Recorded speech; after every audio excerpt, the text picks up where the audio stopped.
Okay, it is fucking freezing today, but I'm pumped because I feel like I've got a pretty sick kit on. Like I'm rocking a beanie on. I've got a bit of a vest rocking. I've got a nice blue sort of shirt rocking. Have a look at those pecs. They're pretty solid. And then as you go down, if you just have a look at, I'll pan out. Oh yeah, so I've got like the Stance socks rocking. Got like nice grey, Aquarish jeans. They're pretty mad. And there's no rip in them, so I'm not that cool. I'm hippie, but I'm not that hippie. And then, so I'm just like, I feel cold but warm at the same time. I feel uncomfortable but comfortable at the same time. And today, what we're doing is actually interviewing a former heroin addict and talking about the anxiety and all that sort of stuff that comes along with drugs and sort of external circumstances related to anxiety and the disorder itself. A lot of the stuff that I always talk about is related to internal circumstances and your own internal universe and how that can get a bit volatile, especially in the case of anxiety sufferers. But this one's more related to how the outside world influenced decision making, and I'm really pumped about it. This is I'm trying to slowly figure out what it is that I actually love doing about this and how I kind of want to monetize it all. And more often than not, what I find is that just talking to people about it, so in the way of interviews, more or less sort of psychology, client-to-client sort of stuff, I'm enjoying, just talking and chatting, and if we can build a brand up through that, then I'll be pretty pumped about it. So without further ado, I'll move the camera over to the man, Ahern, bruh. As we find ourselves in the park, we come close to closer. Oh, hang on. Give us a wave. Yeah, there he is. There he is. Let's get that right again.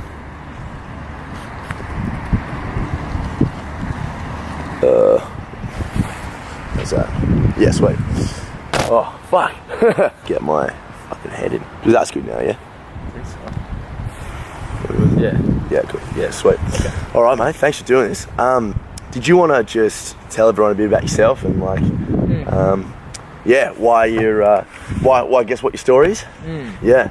Should I talk to you or the camera? Yeah, you can talk to both of us. Okay. I know the story, but you can tell. Yeah. Tell everyone there. So, I don't know. The kind of short version of it is. Oh man, I'm 29 now. Yep. And I was, I just had from the ages of like probably 13 to like 22. I had pretty severe drug addiction issues and alcoholism and mental health issues that probably exasperated all of that. Yep.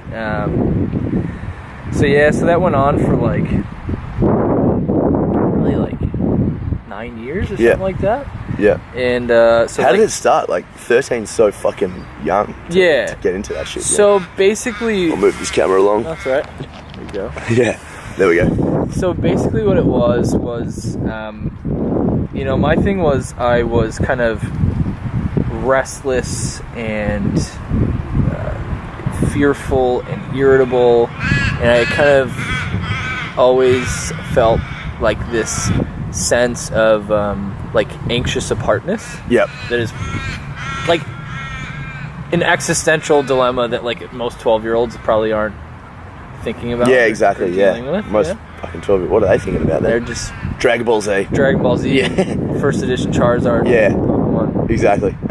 And so like that was at when I was about 12 or 13, and the doctors, I don't really remember exactly what happened, but the doctors were basically like, well, something wrong with this kid, and so they started kind of putting me on antidepressants, and then they put me on Adderall, which is ruins you. Ice basically in a pill. Yeah. And I didn't Good know, shit. We didn't know that at the time. But, so they put me on all this stuff, and didn't work because that wasn't really my problem. My problem at the time was more, in hindsight, it was more spiritual.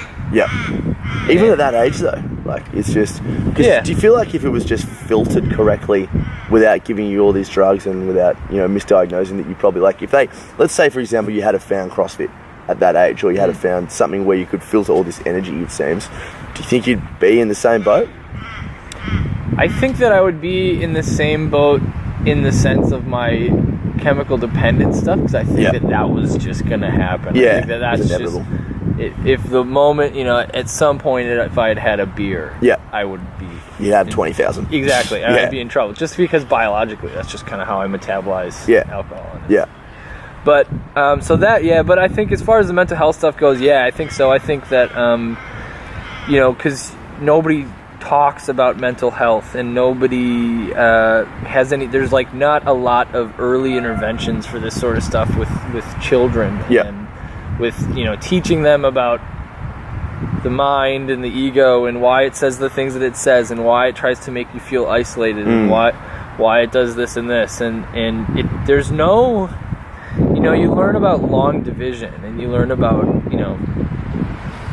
magnesium sulfate. Yep. But you don't really learn about the mind, the way it works, and how to disidentify with it. Well, that's what we were saying last week. This is why, because for everyone watching this, I guess, Ahern and I caught up last week just to talk about some stuff that we could do just in terms of the anxiety realm, and just to give me a bit of advice, because you've been in it for quite a while. Yeah. And the biggest thing that we sort of came to was the fact that how fucked school education is in general. You're not talking about money, mental happiness, sex, or sex. Well, to a lesser extent, I feel like sex education is slowly getting there. Yeah, you learn what a penis and a vagina is. Yeah. I still don't know what they are. Me neither, man. Yeah, no idea. Yeah, but you don't learn about how to find your own personal happiness, how to get success in your career, and you don't learn about money and all that sort of shit. Yeah. You learn about fucking long division, and you learn about balance checkbook. Yeah, exactly. Yeah, it's insane, eh? Yeah. So that's it. It's by the time you leave high school, you've got no knowledge or no practical application. I mean, the one thing that's constant in your life is your mind. Yeah. The one thing that's constantly there with you everywhere you go is your mind and your thoughts, and you have no coping skills or how to not take your thoughts literally. Yeah. And believe them so much. Yeah. So. Yeah, exactly. Yeah. And so I didn't have any of that. Yeah. And nobody did. Yeah. Not just me. I'm this poor soul. It's just nobody did. Yeah. So then, the thing is you take a kid that's 12 or 13 and he's got this, this spiritual unrest, or this anxious apartness that he feels, and you start pumping him full of drugs, or he finds alcohol, or he finds all this stuff, and that alcohol or drugs or whatever, or women, whatever food, it is, for food, women, anything you can get addicted to doing or eating or consuming, and so and then you put that stuff in his life, then it's going to, anything that I could put inside of my body or just put into my life, consume, like you said. Anything that I could consume that could make me feel less anxious, less isolated, less apart, and made me feel like I could really come out and play. Yeah. Then... so it was an escape. It really was. It dulled the symptoms. Yeah. Of my mental health problems that I had. Yeah, exactly. Yeah. And so then approximately when was your first experience with alcohol? Was that the first drug you got into, or? Yeah. Well, the first drug was the prescribed stuff. Oh, sorry, but I didn't mean for that, because that was just what the doctor gave me. But I was super high on that. Yeah. I had no idea that I was high, but I was really, really, really high. Yeah. And so that was the first stuff. And then after that, maybe 14, 15, probably. Yeah. Probably first time I drank was probably 14. Probably got really into it by 15 and 16. Yeah. And then I started smoking a lot of weed. Smoked weed every day of my life for about 7 years. Mm-hmm. I mean, morning, noon, night, constantly, all day smoking weed. Super high. Literally high. The good life. The good life. Yeah. I mean, I don't even remember high school. I just was so high the whole time. And so I got really into that. And basically from 15 to 22, those 7 years was just no clue. I don't remember a lot of it. And so. And did your schooling take a hit? Yeah. I wasn't even going I wasn't even going towards the end. And they just passed me. I don't know how. Nice. I don't know how you just selling them all drugs and. I don't know. I was just smoking, like a pack of cigarettes a day at high school in the bathroom. Yeah. Because I was so high on Adderall. Well, did you pass your cigarette 101 course? Yeah. Yeah, nice. I passed it so many times. Got a high distinction in heroin. I got a high distinction in heroin. But no, so so my school took a hit, and then what happened was, when I was 18, as soon as I turned 18, I moved out of my parents' house because they weren't really allowing me to drink the way that I wanted to drink. So I was still in high school. Then I moved in with all these dudes that were in university. Nice. That I just knew, and then I immediately, still in high school, started being a daily drinker. Right. Just to get by, and then I did that through university, and then when I went to university for the first year, I think I failed every single class except for beginning guitar. Oh, no shit. Yeah, nice. Because I play guitar. Yeah, exactly. So I didn't fail that. Yeah. But but everything else I failed, and so I think that cost me like $25,000. That I went to school, got really drunk, got super fat, got really addicted to drugs, and then flunked out. Yeah, of course. Right away. Yeah, shit. And so then when did the hard drugs kick in? Like when did that become a Well, they started kicking in when I was 18. Yeah. So then everything just kind of happened. It was like taking a lot of acid and cocaine and everything, and ecstasy a bit, and pills and all that. But really what happened was I came down with some kidney stones that were really painful. And I don't know if that was I just had kidney stones, or if it was as a result of my lifestyle up to that point. I don't know. But these kidney stones were super painful, and I went and I was already a full-blown drug addict. Okay. But I hadn't found opiates at that point. Okay. Yep. And so I went to the doctor, and they prescribed me 60 10 milligram Percocets. So if anybody knows the song by Future. Yeah, dude. I hear that song and I'm like, fuck this. Yeah. But so if anybody knows, 10 milligram Percocet is quite a bit. Well, just to have 60 of them, it's a whole other ball game than other drugs. Opiates are, at least for me, they are anyway. I mean, other people might take opiates and just feel sick and like they're gonna shit themselves. But for me, when I found it the first time, it was over. Immediately. Right away. So, and that started, I was about 18 at that point as well, or coming up on 19. So it was about 4 years. About 4 years, because at that point when I found opiates from the doctor, it started with pills prescribed by doctor. Yes. I went through those really quickly, and then that immediately turned into a pretty heavy OxyContin addiction. Everybody knows OxyContin. It's a love drug. Oh, it's heroin. Oh, really. yeah. It's just, no, that's oxy. I'm thinking of oxytocin. Oxytocin. Yeah. OxyContin. Oxygen. Yeah. I need to live. OxyContin is synthetic heroin. That's synthesized for pain management of like cancer patients. Yes. Shit like that. So it's heavy shit. It's as heavy as it gets in pills, I think, just in the sense that that it's just heroin in a pill, but with this you actually know what you're getting. So exactly. It's regulated and it's legal. It's 80 milligrams, it's whatever. And it just ruined my life. Of course. And then did you start as that addiction progressed, did you start getting into like sort of street heroin, or like, I don't know the term? No, like, did you? I didn't shoot heroin. I didn't shoot heroin just because it scared me. Like I I think, I don't know, I somehow thought that I was classier than that. Oh, okay. Yep. Like It's good. Ego has a way. I know. Like, yeah, I just kind of thought I was classier. But towards the end, Yep. I was like begging everybody for heroin towards the end. And I did do heroin once. Okay, yeah. But it wasn't, I was just too scared, I was just a little white kid from the suburbs. I wanted to do Oxycontin. And I didn't want to have to go to the hood and get heroin, But so yeah, it was mainly for me. It was mainly Oxycontin, whiskey, ecstasy, cocaine, acid, all that stuff. Yeah. And did you ever mix them? Yeah. Do more than once? And Xanax too. Yeah. So that got me in trouble. I had so many times.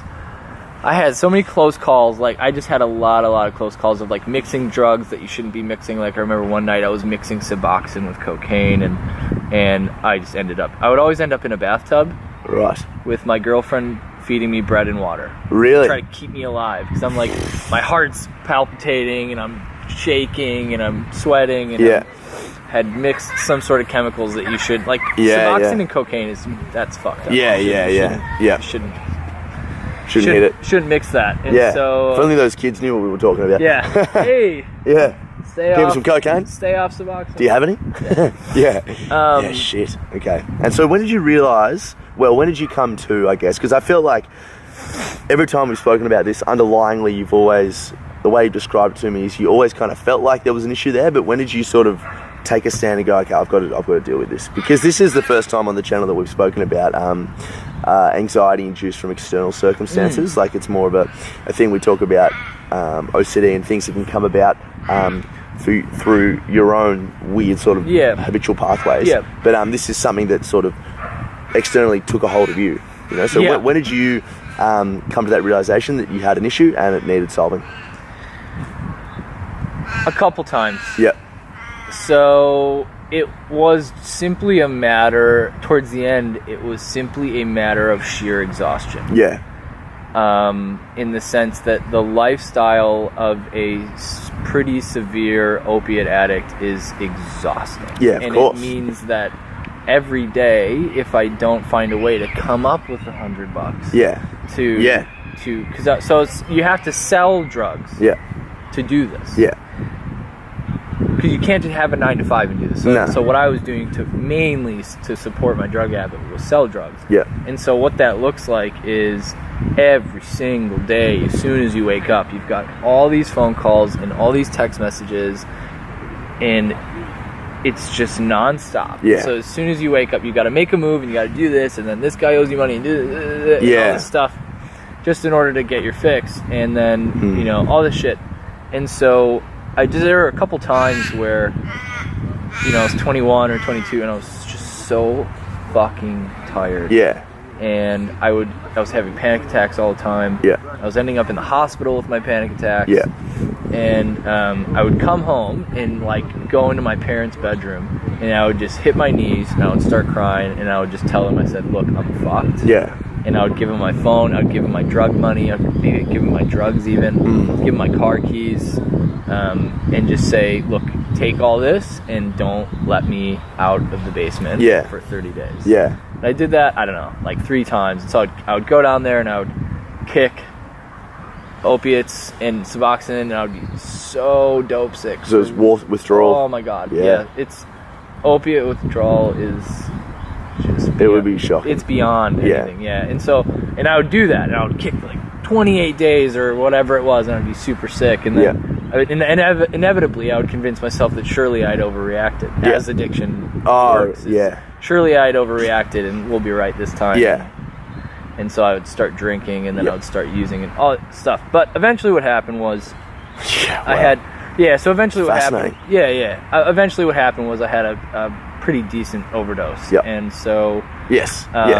It always sounds like that's what happens with people before they go, okay, I have to fucking sort this out. Yeah, so what happened was I had a pretty good overdose, and ended up in the hospital, and kind of came to in the hospital, and my parents were there at the foot of my bed, and I was strapped up to all these contraptions, and they had they'd hit me with the Narcan, don't know, you know what Narcan is? Nah. So it's like it's like, you know, in Pulp Fiction, like when the chick overdoses. Oh yeah. So like she overdoses on heroin and they go. Yes. That's Narcan. Okay. And so obviously didn't jam it into my heart. Yeah. But yeah. they had, you know, they had just Keep you up and about. And it's like an adrenaline shot. Yeah. You're overdosed, and so you're not really breathing, and I wasn't really breathing very well by the time I got to the hospital, so it's pretty fucked. Yeah. And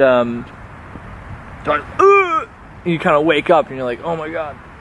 And my parents are there, and they're like, you know, this has been going on for years. Yeah. So they go, Ahern, you know, we're pretty sure you have a pretty serious drug issue. Yeah. And that you need to go away to a proper hospital. Yeah.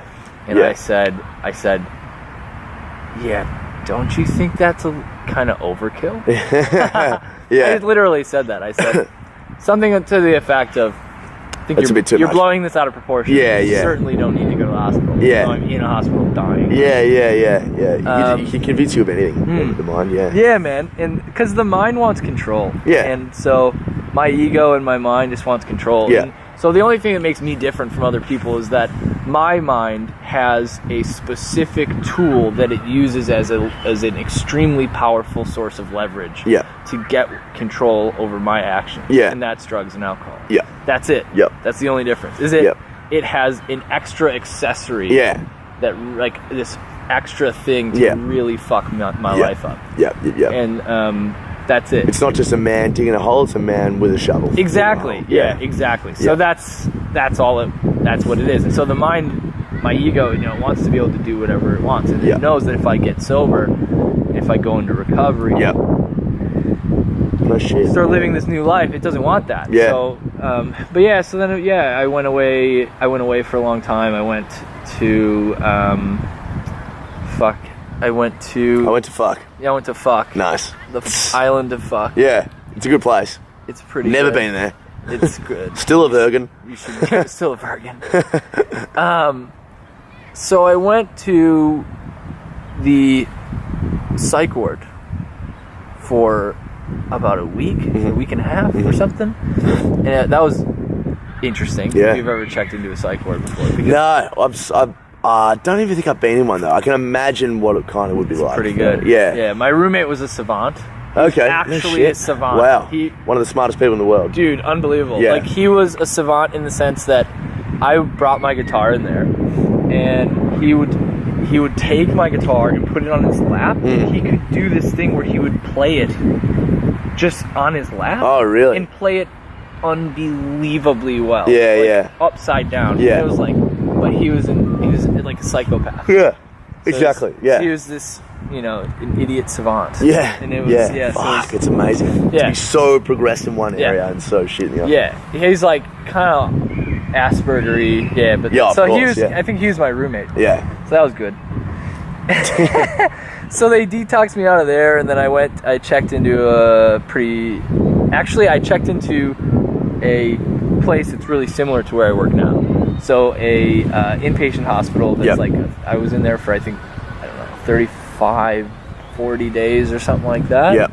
And that was all recovery based. Yes. Yes. And then from there, I knew that if I left the hospital and just went back home, I was not gonna make it. No, of course. I was gonna just get high or Yeah. relapse or whatever. Yes, And yes. So they shipped me off to Arizona. Yes. I asked them to ship me off to Arizona because I knew there's this place in Arizona that was 6 months. It was a 6-month program. Yep.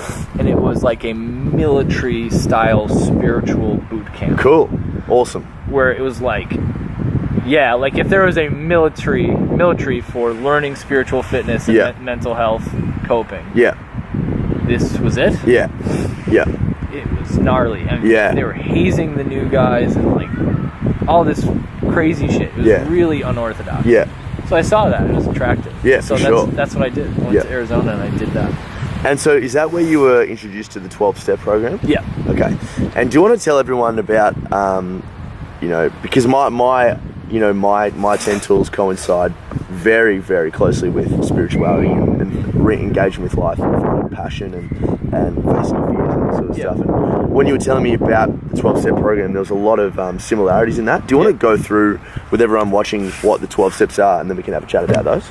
And then we can have a chat about what you do now, which is awesome. Yeah. So essentially, 12-step programs are essentially it's a way of learning how to voluntarily relinquish control of learning how to stop trying to manage, manipulate, control, force, and assert my will and my dominance into my life, because it doesn't work. No, exactly. It's an act of futility, and it's I don't allow it when I'm living in that way, because you grow up in the Western society that's just make it fit economics and push it's bullshit. And there are certain people that can get away with that. I'm not fucking one of them, so I need to not do that. And so that's kind of the first part, is like learning that like I can't manage this shit, and I'm sick of it, and I don't want to manage this shit, and I need to relinquish control and allow whatever the forces are at work in the world to do that for me. 100%. And so that's kind of the beginning, and then, you know, part of it also as well is cleaning up the past. So everybody has resentments. Everybody has harm that they've caused. Everybody has fear. And so what I have done through a lot of work is a lot of kind of a methodological approach to clearing away my resentments and my fears and my harms. So basically what I've done is I go through and I see how my resentments are bullshit. And how I am always thinking that my problems are everybody else's the cause to my problems, and that the world, I'm done wrong. The world is against you. I've been done hard. I've done hard by the world. Kind of bending me over. And which I always view as like, because when I had a lot of, when I was going through my anxiety, it was the exact same thing. I was like, fucking hell, the world is against me. When it's kind of like you're driving the wrong way down a freeway. Exactly. And you say, why is everyone driving the wrong way? It's like if the world would only conform to my will, then certainly everything would be fine. And that's an act of futility. I mean, you can do that for the rest of your life, and you'll never get anywhere. It's never going to happen. So you gotta, it's just that thing of like learning how to let the river take you rather than try to swim up it. Perfect. So, and most people don't do that. But I kind of had to. And so I did that. But then another thing that was really cool that was a big part of this whole process was after clearing away some of these resentments and seeing how they're full of shit, and seeing how that most of the time, if I was upset about something, I either put myself in that position or I was actually at fault. Yes. I wasn't seeing my part. Self-awareness. I wasn't seeing my part.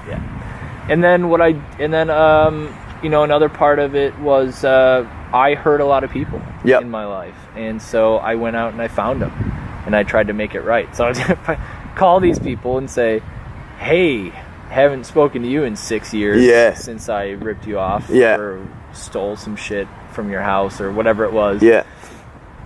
Ask them to meet me in a public place, like a Starbucks or something, and then I would make it right.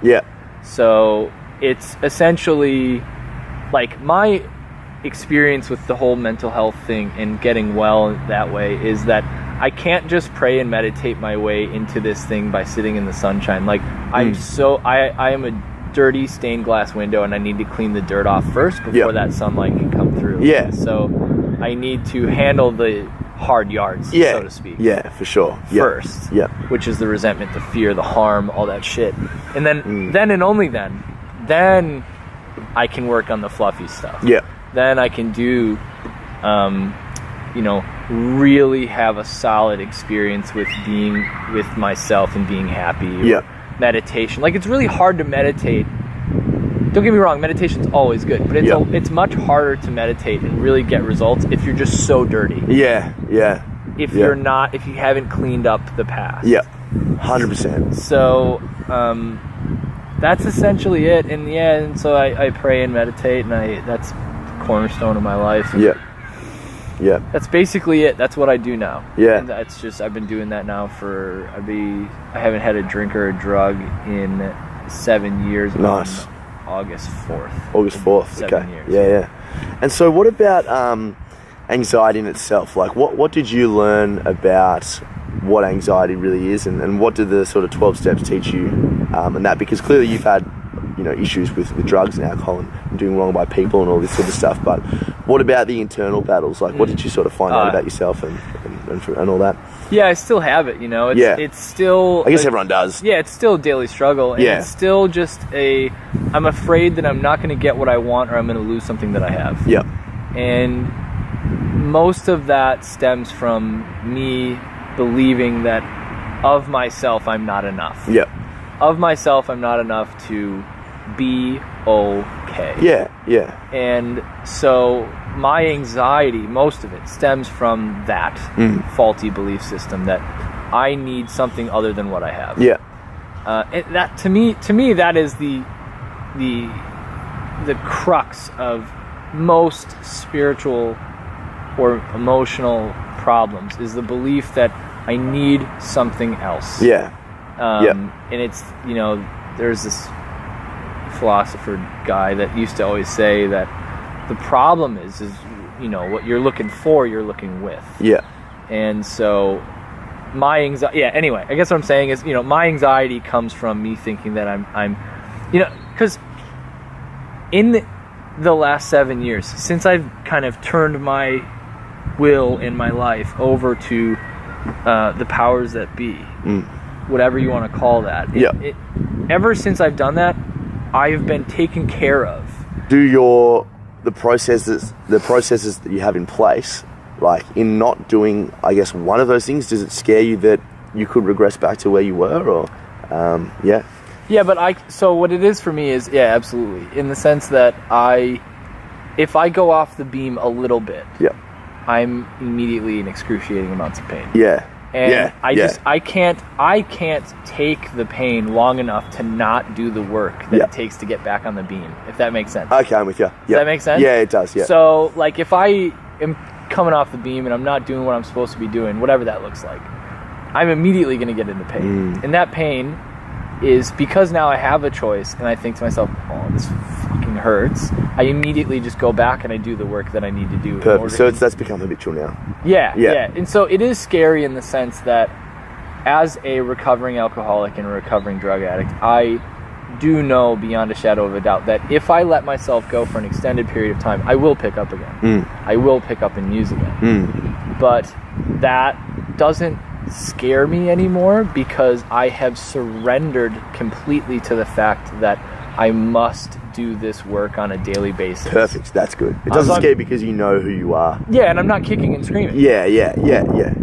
So I'm like, I'm gonna do the work. Yeah, exactly. Because I don't want to pick up anymore. Yeah. So that just sounds to me like true, genuine self-awareness. Like, you know where your faults are. You know that if you do these things, the worst is going to happen again, or at least something to that effect. Yeah. It's humility. Yeah. It's a deeper humility. It's like I can't do this on my own. Yeah. I need to do the work to maintain this thing. Well, for me, it's very much. I know that my mind has a very good creative capacity, which I'm happy about, and I wouldn't want me to be any other way. But I know that if I don't have that feeling of self-achievement or get something done at least during the day, that I'll start to wander and I'll start to get anxious because I'm like, not because I haven't done anything, but because I'll start to go inside myself and all my fears will come out again. Sure. You know, whatever they are, and they're super irrational. Sure. But I guess it's just about finding what makes you tick, really, isn't it? Yeah. And so let's talk about your work, man. So you work with alcoholics and recovering drug addicts and stuff as well, and do you see a lot of similarities in what you were like once? Yeah. I mean, it's pretty much the same. Yeah. You know, because the hospital that I work at is the exact same recovery model of the one that I went to. So it's exactly the same. Yeah. And the people are the same. Yeah. They have the same fears and they have the same character traits, and so.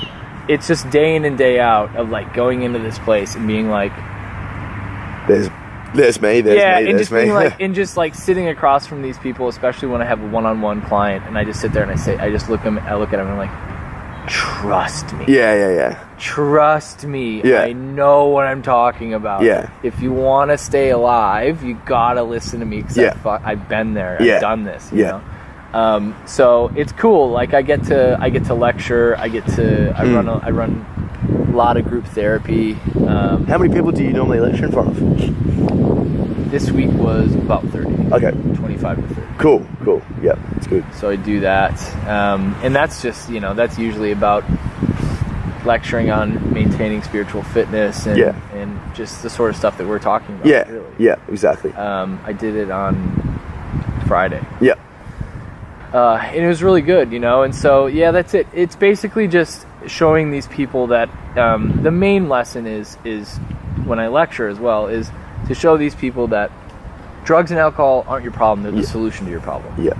They're the solution to your problem. Your problem is more fundamental than that. The drugs and the alcohol is just a symptom of what's actually wrong with you. Yeah, that's right. Yeah, it's what you're using. Yeah, because people, they don't know that. Yeah. And medicine doesn't know that. Yeah, exactly. So it's like you don't have a drug issue or an alcohol issue. You have a personal issue. Yeah. And you're just taking that out by means of escape on whatever. Yeah. Like it's any form of addiction is a mental health issue. Yes. That's why I personally don't understand why drugs and alcohol, there's like a real social stigma with people that are addicts to that sort of stuff when it's like you look at someone that's anxious or that has depression and they're riddled with sympathy in the media, and then you look at someone who old mate fucking Steve stole a 6-pack of beer from the store because he's got an alcohol issue and he's riddled with criticism. Yeah, what a piece of shit. Well, I mean, they both have anxiety and depression, or in one way or another. They have something missing in their life, and yet, they're two different scenarios. Yeah. It's just ridiculous. Yeah. Yeah, it takes a while for with matters of the heart. Sometimes it takes a long time for medicine and science to kind of catch up with that. Definitely. And that's just kind of where we're at right now. Yeah, it's insane. Well, mate, thanks so much for doing this thing. And I thought it was just be good to hear what it's like going through anxiety, but from another angle. I think everyone knows what I went through, and it's all relative. What I've had other people on the channel with all that sort of stuff, but drug and alcohol, man, is a completely different ballgame. Something that I've dabbled with by means of escaping little bits, but not to this effect. So I think it's really important. So mate, legend. Thank you so much, man. No worries. Beautiful. Right. Until next time, guys. Bye. Cool.